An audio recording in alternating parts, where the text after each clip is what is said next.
കോഴിക്കോട് കennel ക്ലബിന്റെ അഖിലേന്ത്യാ ശ്വാന പ്രദർശനങ്ങൾ ജനുവരി 24-25 തീയതികളിൽ തലക്കുളത്തൂർ EMS സ്റ്റേഡിയത്തിൽ നടക്കും. 45ലധികം മത്സര ഇനങ്ങളിൽ വിദേശത്തെ അടക്കം പ്രശസ്ത ബ്രീഡുകളിലുള്ള ശ്വാനന്മാർ മത്സരിക്കും. ഈ വർഷത്തെ ഓൾ ഇന്ത്യ അവാർഡായ ബ്രീഡ് ഓഫ് ദ ഇയർ, ഓരോ ബ്രീഡ് പ്രത്യേക അവാർഡുണ്ട്. ഓൾ ഇന്ത്യ ലെവലിൽ എല്ലാ ഷോയും 12 പോയിന്റ് കിട്ടും. അത് കേരളത്തിൽ 2 ക്ലബിന്റെ പോയിന്റുകളാണ് കൗണ്ട് ചെയ്യുന്നത്. നമ്മൾ കോഴിക്കോട് കennel ക്ലബിന്റെയും ട്രിവാൻഡ്രം കennel ക്ലബിന്റെയും പോയിന്റാണ് കൗണ്ട് ചെയ്യുന്നത്. നമ്മൾ ഏകദേശം 400 ഡോഗ്സിനാണ് പ്രതീക്ഷിക്കുന്നത് ഷോയിൽ.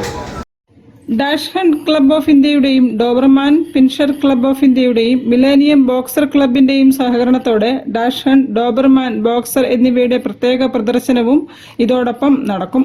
തലക്കുളത്തൂർ ഗ്രാമപഞ്ചായത്ത് പ്രസിഡന്റ് പ്രഭിത ചീരോത്ത് പ്രദർശനം ഉദ്ഘാടനം ചെയ്യും. പ്രദർശനത്തിൽ കേരളത്തിൽ നിന്നും ഇന്ത്യയുടെ വിവിധ ഭാഗങ്ങളിൽ നിന്നുമുള്ള 400ലധികം ശ്വാനന്മാർ പങ്കെടുക്കും. കോഴിക്കോട് കennel ക്ലബിന്റെ ശ്വാന പ്രദർശനങ്ങൾ 25-ാം തീയതി രാവിലെ 10 മണി മുതൽ വൈകിട്ട് 5 മണി വരെയാണ് സജ്ജീകരിച്ചിരിക്കുന്നത്. സൗത്ത് ഇന്ത്യയിൽ കൂടുതലുണ്ടാവും. മറ്റ് സംസ്ഥാനങ്ങളിൽ നിന്നും ഒരു വാഹനം വഴി കൊണ്ടുവന്നവിടെ താമസിച്ച് ആ വീടിനൊക്കെ കാണാനും പരിചയപ്പെടാൻ, അതായത് നമുക്കറിയാം ഈ വീട് എങ്ങനെയാണ് ഉണ്ടാവുന്നത്, എങ്ങനെയാണ് പരിപാലിക്കുന്നതൊക്കെ മനസ്സിലാക്കാനുള്ള അവസരമാണ്. വാർത്താ സമ്മേളനത്തിൽ കോഴിക്കോട് കennel ക്ലബിൻ പ്രതിനിധി അംഗത്തിൽ അജയകുമാർ, സെക്രട്ടറി സന്തോഷ് നെരമണ്ണിൽ തുടങ്ങിയവർ സംബന്ധിച്ചു. പിന്നെ ഇത് ജഡ്ജ് ചെയ്യാൻ വരുന്നതെല്ലാം വിദേശ ജഡ്ജികളാണ്. അതാണ് നിർബന്ധമാണ്. 3 വിദേശ രാഷ്ട്രങ്ങളിൽ നിന്നാണ് ഇതിന്റെ ജഡ്ജസ് വരിക. അപ്പോഴാണ് ഇതിന്റെ അതുപോലെ നമ്മൾ കൊടുക്കുന്ന സർട്ടിഫിക്കറ്റും അതിന്റെ അവാർഡുകളും ഒക്കെ വാലിഡിറ്റി കൂടുള്ളൂ. News bureau, Kozhikode.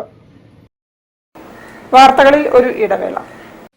ക്യാൻസറിനെതിരെ പൊരുതാനായി കാലിക്കറ്റ് സിറ്റി സർവീസ് സഹകരണ ബാങ്കും MVR ക്യാൻസർ സെന്ററും സംയുക്തമായി അവതരിപ്പിക്കുന്ന ക്യാൻസർ ചികിത്സാ സഹായ പദ്ധതിയാണ് മാസ് കെയർ.